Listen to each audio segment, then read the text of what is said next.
Hello everyone and welcome to Play First, a channel dedicated to creating and sharing content about all things Magic the Gathering related. This video is part of a series of informational videos on what you need to know about Magic the Gathering. So here is the basics. On this episode, we'll talk about understanding your Magic the Gathering cards. There's a lot of information printed on your cards. This video will help you decipher this information. Before we go to the face of a Magic the Gathering card, let's take a quick look at the back of it first. Many MTG players often neglect the back of the card. Here are some interesting things about the back of a Magic the Gathering card. The back of every card is and should always be identical. This is to keep players from knowing what card they would be drawing when in play. The original blue Magic the Gathering logo is also shown at the back.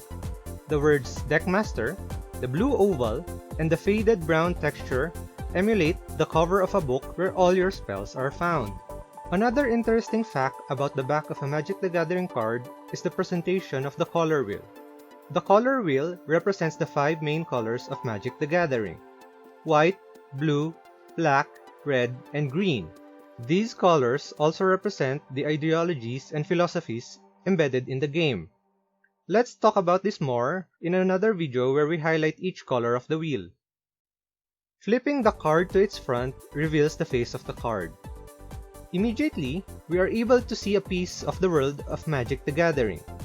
Each card is meant to represent a specific scene, item, effect, or character in an amazing story.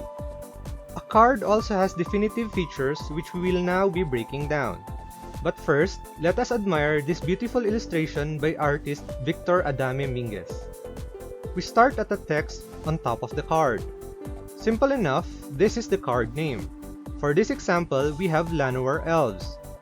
The name of the card is its unique identifier as a product and as a card in your Magic the Gathering deck. There can only be 4 copies of a card with the same name in a Magic the Gathering deck. We now move to the symbol at the right of the card. This is the card's mana cost. This is the cost of playing or casting the spell. The symbol represents the type of mana the card needs. In this example, Llanowar Elves has 1 forest symbol, which is equivalent to 1 green mana. The same goes for other symbols.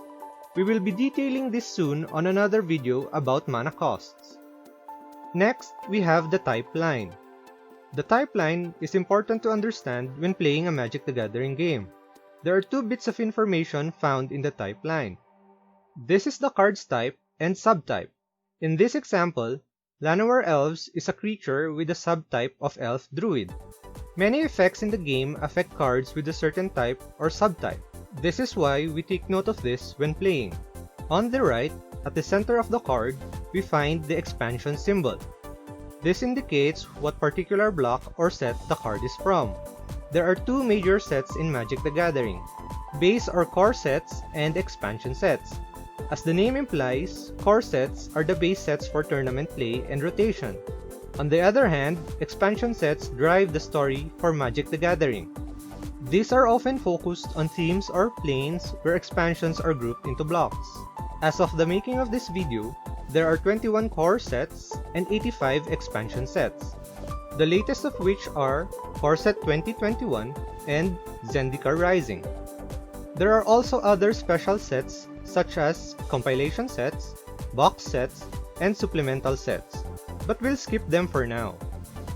The next important part of a Magic the Gathering card is the text box. The text box contains the card's abilities and flavor text.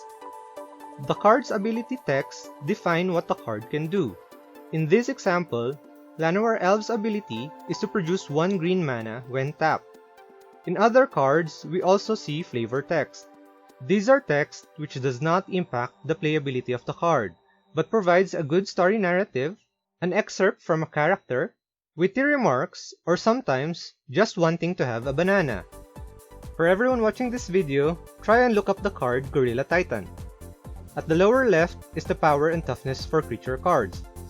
Power is indicated on the left and the toughness on the right.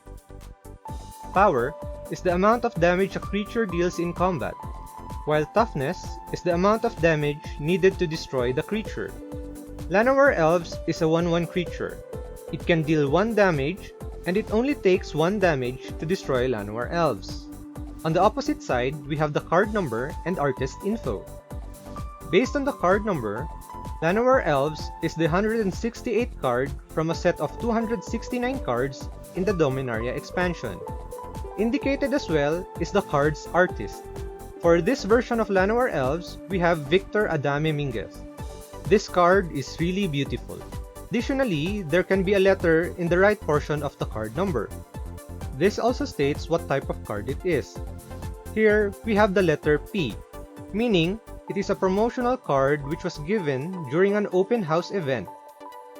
We also have the letters D, O, and M. This is the set's shortcut, which stands for Dominaria. We also have the letters E and N. This is the language the card uses. Here, it stands for English. At the bottom of the card, we also find a shiny oval emblem. This is a holo foil stamp. These holo stamps are meant to make cards much harder to counterfeit. It also gives a premium look to the cards, as only rares, mythic rares, and special cards bear holo foil stamps. Last is the card's border. Oftentimes, Magic the Gathering cards come with a black border.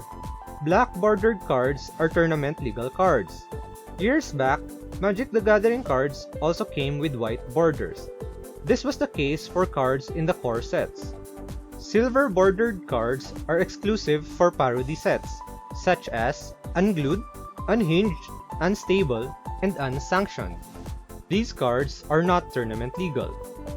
The same goes for gold bordered cards, which are commemorative sets such as World Championship decks. And that wraps up this episode on understanding your Magic the Gathering cards. Thank you for watching. If you like this episode, consider hitting the like button and clicking subscribe. This way, you get to see the other videos of this series when they come out. Thanks guys, and see you!